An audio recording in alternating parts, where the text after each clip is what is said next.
नमस्कार. चला आज आपण पाटवडी रस्सा कसा बनवायचा, झणझणीत, खमंग, टेस्टी. मटणची भाजी फिक्की पडेल ह्या भाजीच्या पुढे. तर आपण छोटंसं वाटण तयार करून घेऊ. हिरवी मिरची, कोथिंबीर, आलं, लसूण, जिरे, ओव्याचं हे वाटण पाणी न टाकता वाटून घ्यायचं आहे. 1 वाटी बेसन आहे. तर कढई गॅसवरती ठेवून 1 चमचा तेल टाकून जिरे, मोहरी तडतडल्यानंतर त्याच वाटीने आपल्याला 1.5 वाटी पाणी टाकायचं आहे. 1.5 वाटी पाणी टाकल्यानंतर चवीनुसार मीठ, पाव चमचा हळद, हे वाटण तयार करून घेतलेलं वाटण टाकलेलं आहे. पाण्याला खळखळ उकळी आल्यानंतर हे आपण बेसन पीठ टाकून घ्यायचं आहे. 10 मिनिट वाफवून घ्यायचं आहे.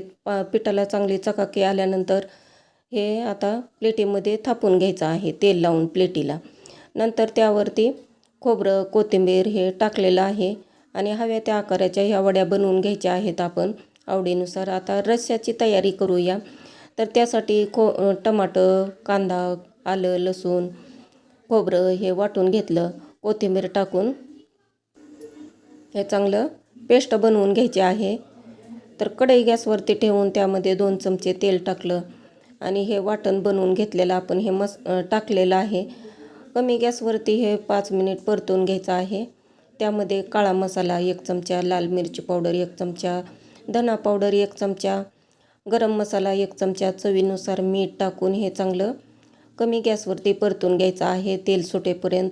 आणि नंतर आपल्याला भाजी जेवढी पाहिजे तेवढं पाणी टाकून हे चांगलं 5 मिनिट उकळी येऊ द्यायचे आहे. हे झालं पाटवडी रस्सा तयार. आवडल्यास नक्की लाईक करा.